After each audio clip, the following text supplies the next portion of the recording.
Hello, listeners, and welcome back to the show. Last week, I recorded an episode about a friend of mine and her experience at a CrossFit gym. In response to the episode, I received a very lengthy email from a listener. I think that the points raised were interesting enough that I should respond to them. And I'd also like to thank the listener for the respectful tone of the email. Sometimes it can be very difficult when we have something that we love challenged or critiqued because it makes us feel challenged or critiqued. However, a debate allows for someone to make a claim, someone to make a counterclaim, and so on until one side has overcome the objections or created a compelling enough case. I'd also like to take this opportunity to remind everyone that listens in that the show is limited. It's limited by time. I would love to have a show where I can do in-depth research and present every single nuance of a topic.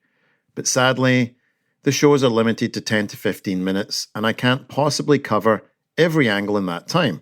So I would suspect that every episode, including this one, might have left the door open a little bit for there to be a counter-argument. But this week, let's have a Kevin Responds episode. I also want to say to the person that mailed in, it's not my intention to attack anything that you enjoy in your life or hold in high regard. I don't operate that way. I'm as objective as possible and also come from a place of knowing quite a lot about how fitness works. So after this episode, I don't want you to feel that I've attacked you in any way, but I'm also about to drop a significant salvo on your email. Let's get started with the email.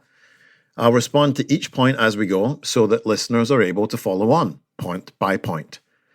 So, it starts off, thanks for a great podcast, Kevin. I have a bunch of comments after your last episode. Yes, I've done CrossFit for a while and have had a very good experience with it. I know it's not for everyone. Each person has to find something that works for them, something they'll stick with. I'll try not to blindly defend group training, but I do want to speak in support of it. It sounds to me that the particular gym you mentioned in your episode was the problem, not group training in general. I would think that if you get a bad personal trainer, you could have a similar bad experience. So, you're absolutely correct. This gym was a problem. However, for the claim to be made that group training in general is not a problem, then you would need to marshal evidence in support of this claim. Merely saying group training isn't a problem isn't a compelling argument. No doubt, some listeners could say that I can't make the claim that all group training is bad, but that would be a misinterpretation of what I said. I made no claim that all group training was bad. My claim is that group training cannot get you to an individual goal. And if it does, then it does so by blind luck. This is because individuality and a group are mutually exclusive in meaning. If I want my individual goals to be met, I cannot possibly claim that they can be done so in a group training environment.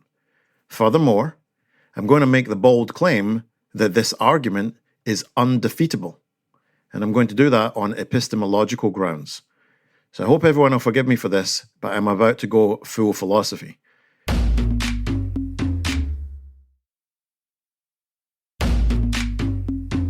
So epistemology is the study in philosophy of what we know and how we come to know it.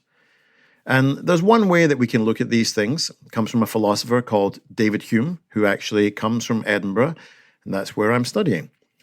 Now, again, I cannot possibly cover Hume's fork, which is what I'm about to talk about, some epistemology, metaphysics, and causation in the next 10 minutes, or do so in a way that won't trigger existential crises in the listeners by making them question cause and effect and the nature of reality. So this will be a very low-level explanation. On one side of Hume's fork, we have necessity, and on the other side, we have what we call contingency. So this might be a little bit of a hard or weird concept to wrap your head around, but none of you listening to this right now are necessarily listening to it. And the reason for this is that for something to be necessarily true, it has to hold as a truth in all possible worlds. So for something to be necessarily true, it cannot be imagined to be any other way. So you aren't necessarily listening to this right now because you can imagine a scenario where you were doing something else. You could be listening to a different podcast. You could still be in bed. You could be out with friends having a meal, and so on. So listening to this show right now is what we call a contingent truth. A necessary truth looks like this. Can you imagine a square circle? It's impossible. So we can say that geometry is a necessary truth in the universe. Okay, another example of geometry being necessarily true would be, can you imagine a triangle with more than 3 sides? Again, this is impossible because if it had more than 3 sides, it would not be a triangle. So how about this one? Can you imagine a group of people that only has one person in it? I'm hoping that you will say no, because just like a triangle means 3 angles, a group, by definition, means more than one person. So the claim I'm making is that a group training program cannot possibly as good as an individual training program must hold on the grounds of necessity because of the meanings of the words themselves. Group and individual are mutually exclusive. You also said that if one gets a bad personal trainer, that would be a similar bad experience. Now, this is what we call an informal fallacy. You can't really use that as an argument here because it's a fallacious route, because the podcast episode was not about personal training. It was about group training. If I made an episode all about orange juice, a listener can't really email in defending the merits of apple juice, because apples and oranges, just like group training and personal training, are different by degree and kind. Okay, back to the email. I've been going to my gym since 2013. I'm very satisfied that they're doing group training well. I go to maintain my health as I get older and to complement my main sport, which is ice hockey. My gym has good coaches who watch our technique closely. We are discouraged from going too heavy. We need to stay light until we have good form. The gym owner and other coaches watch how people are feeling. I talk to the owner periodically, and he says he has a general plan in mind with the workouts over time, but he tweaks them day by day as needed. That is, if a workout is harder than he expected it to be, he'll dial back the next day's workout, etc., or have a lighter day after a few tough days. He varies the muscle groups we're working on, as you said, that's a given. So, sounds like you love your gym. It's really hard to find people that have been going to the same gym for over a decade, so that's really great to hear. The owners and coaches are obviously doing something right, and I love that you feel so satisfied. However, I'd say that your statement that the owner has a general plan and tweaks that would be further evidence that this type of training is not as optimal as an individual plan, which was my claim. The reason being, it's not personal in the same way that if I go and buy a generally well-fitting suit off the peg or off the rack, then have a tailor tweak it to fit. It's definitely a better fit for me than it would have been straight off the rack. However, it's still not a bespoke suit. I think that's obvious. There are also a number of issues here. CrossFit gyms typically have sort of 100 to 150 members. For some reason, above that number sees their sort of community feeling begin to fall apart. So let's say there are 150 members. Is the owner making 150 daily tweaks or speaking to 150 members? If not, then again, I can't agree that this is really of any relevance on the grounds of that's not how individuality works. If I have a general program and I speak to 50 people that tell me how it went and then make changes, this is a formal fallacy because I've done some inductive inference, because I'm inductively inferring that the remaining 100 people that I don't speak to will have had the same experience as the first 50 people I have spoken to. It's kind of a bit like what we call the uniformity of nature principle, which is where we say that the future will resemble the past. It doesn't, because that would be inductive. It's just basically a guess. It's what we call amplification. So unless the owner is speaking to every single member and then tweaking things individually for every single one of them, then all that's happened there is amplification, which is inductive and merely contingent. This is before we even talk about the program itself. Now, this listener sent me a further email which contained the workout of the day from the gym. Then that workout, there was talk of what we call RX. RX is an abbreviation for the Latin word for recipe, and it's used to denote a prescription. So in this case, it would be an exercise prescription. So I will put this to you. The tweaking of a program is irrelevant if it's the wrong program. There's no necessary grounds on which I can make the justification that a general program for 50 to 150 or more members is the right prescription. Because in order to make a prescribed recommendation, I firstly need to make a diagnosis. Group training doesn't diagnose anything. Everyone gets a scale of the prescribed workout. I don't go to a doctor, which is where the RX terminology comes from, and accept a scaled down or scaled up version of whatever medication the doctor has decided to arbitrarily give out that day.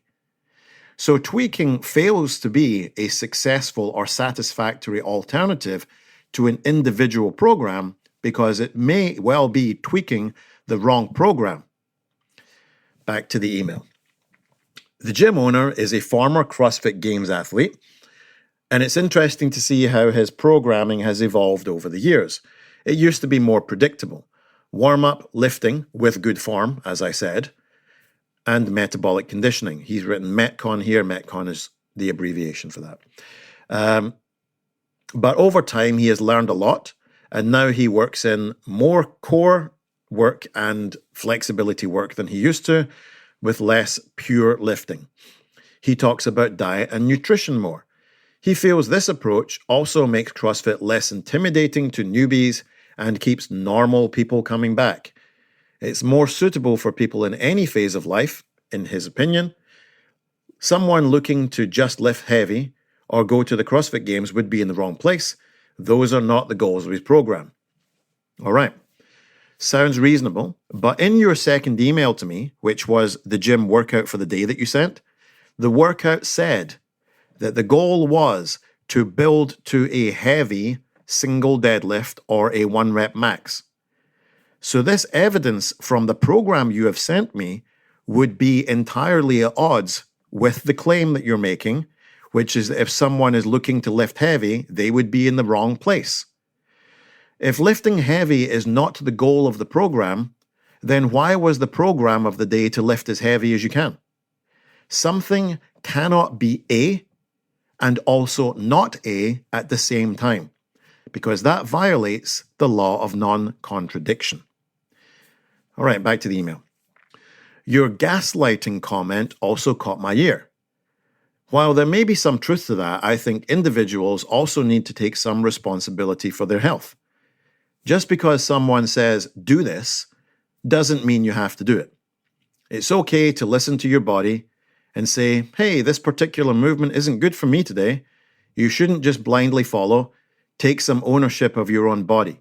Same as in my job working with electricity. There are safety procedures, but it's on me to make sure the circuit is dead. I'm not solely relying on some paperwork. All right, well, I cannot say that I agree with this at all, and I would push back on 2 points. Firstly, is a moral standpoint. If someone gets injured in a gym, doing a movement that they were instructed to do, then we cannot possibly put it back on them for not knowing enough. I think most reasonable people would balk at the idea that when we consult an expert, that expert can then wriggle free of any moral obligation on the grounds that the non-expert should have had some expertise. The second point is that many people lose agency when exposed to social pressure. That is to say, sometimes we know better, but the pressure of the group leads us into doing something that we just follow along with. Therefore, I will argue that actually the responsibility still falls on the coach to be better in control of this. All right, back to the email. You also discussed entering the gym pain-free, but being in pain on the way out. And if that's the case, you got injured. One of the things I've learned along the way is that what some people perceive as pain is just soreness to others. Part of going to the gym is learning to get used to being uncomfortable. Soreness is okay, pain isn't. You have to push yourself all while knowing the difference between pain and soreness. All right, so again, I don't agree at all. You're right, I said that someone was in pain on the way out of the gym after having entered the gym pain-free. And I would say, do you know the difference between pain and soreness? Because usually what we would say is that pain is something that comes immediately and soreness takes time to set in, hours or days. So by saying that they walked out of the gym in pain immediately after performing a movement, I would say that falls under the category of pain and not soreness. So I would push back on that notion. I would also say, again, expecting people that perhaps have never been in a gym in their lives to know the difference between the different types of sensations that they will have after a training session when they may have never done a training session is totally unreasonable. Back to the email. I agree that a 1RM, that stands for 1 rep max, shouldn't be part of a workout. As you said, that's testing, not training.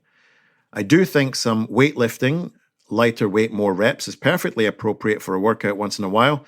Yes, even for some technical lifts, say the clean and jerk. Yes, but although you seem to be in agreement with me here, the workout from your gym had this very thing that you are agreeing with me shouldn't be part of a workout. But then you're sending me the workout to justify your defense of the gym. Again, something can't be A and not A at the same time. See the law of non-contradiction. And again, back to the email. You said when you get tired, technique is the first thing to go out the window. Perhaps if you're new and don't know the lift, sure. But if you do know the lift, I've found precisely the opposite. When I get tired, and if I know the lift, and if the weight is reasonable, I've found that my form actually gets better during a Metcon because proper form is more efficient. Well, I gotta tell you, I haven't met anyone, and I've trained professional martial artists that have fought in the UFC. I've also worked with winners of the CrossFit Games. In fact, the person that won the very first CrossFit Games. And none of them moved better when they were totally fatigued. CrossFit calculate work done in a workout as force times distance divided by time. This is why when you go in a CrossFit gym, we typically see the workout written as an AMRAP, which is as many reps as possible in a certain time, or something like 5 rounds for time, 3 rounds for time, 21, 15, 9 reps for time. Has your gym ever had a workout that the coach did not start the clock for? My good friends created and founded CrossFit Kids, and the CrossFit Kids HQ had no clock. The reason for that is they didn't want children moving badly, and people tend to move badly when they're doing things as fast as possible because technique is not front and center. So if all of the workouts in your gym are done against a clock, then I would have to respectfully disagree. You may indeed be an anomaly whose technique improves as the ability to perform decreases. I can't say you're not because I've not seen you working out, and that would be an inductive inference on my part. All right, back to the email. What's reasonable? I'm 54, my 1 rep max for a clean and jerk is 215, but if there are 135-pound cleans or 95-pound snatches, that's no problem in my opinion. They're also interspersed with other movements, so they're not all done at once. I know how CrossFit works. Okay, I don't think this is a big disagreement with you, though. It took a while for the above to be true. For someone who doesn't know the lift well, sure, form will deteriorate. It's up to the coaches to spot people with bad form at any time, including a Metcon, right? This is in spite of your earlier claim that actually the student should have more agency themselves. I don't believe that a blanket statement about not doing certain lifts within a workout is warranted. Just my opinion. Thank you. But you haven't really justified it. So for me, I'd argue that the best way to avoid people breaking down in form in a workout is not to have coaches watch them do it. It's not to have it in the workout to begin with. Okay? Let me tell you something. I worked in one of the world's most famous CrossFit gyms in Iceland. And sometimes in a class, there were 50 students. In a 10-minute long workout, that gives me 12 seconds for coaching per student. Can you imagine a coach watching a client move, go over to the client, stop them from doing what they're doing, then providing coaching feedback, all inside 12 seconds? It's not possible. So whilst I understand that it may not be the case in your gym that there's 50 people in a class, since I've been in gyms that this happens in, this still holds as true. Back to the email. So why do group training? Because the act of doing the workouts together creates a sense of camaraderie and support. I personally find that I push myself harder in that environment. It's what I need to work hard. You're correct. I made an episode before Christmas about training with others and how important it is for enjoyment. I don't disagree with that. But also say that this thing where we push harder in that environment is a double-edged sword. Some people are just physically less resilient than others. And when they lose agency in that environment and push too hard, the wheels fall off. And who is responsible for that? The coach. It's called duty of care. I'm going to leave you with a quote, well, a bit of a paragraph really, which comes from a famous philosopher.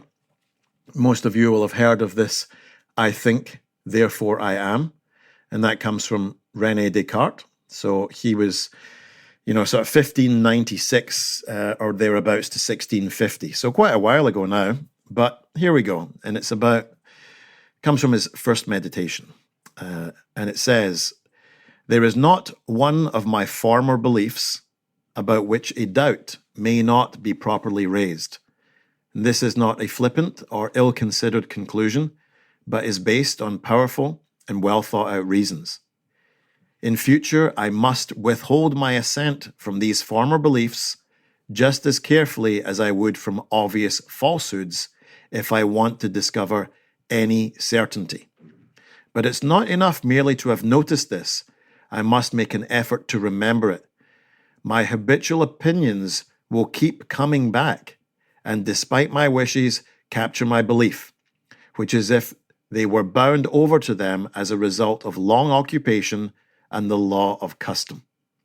So, just because we've known things for a long time or experienced things for a long time doesn't hold them to be true. And the only way for us to be open to new information is to be open to new information and really just destroy our existing beliefs and take on new ones, having thought about them critically, or as Descartes did in his meditation on first philosophy, meditate on them. Thank you, everyone, for listening. I know it's a bit of a longer podcast.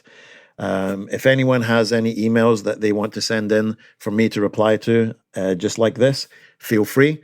I'll look forward to making a new episode for you next week. I hope everyone's having a great 2025 so far. If you have any questions, just want to say hi, please email me at getfitguy@quickanddirtytips.com. Get Fit Guy is a Quick and Dirty Tips podcast, thanks to the team at Quick and Dirty Tips, Morgan Christensen, Holly Hutchins, Director of Podcasts, Brandon Getches, Davina Tomlin, and me, Kevin Dunn. If you have a question, 510-353-3104 for the voicemail, email getfitguy@quickanddirtytips.com. Check out quickanddirtytips.com for more information, or check out show notes, which will be in your podcast app.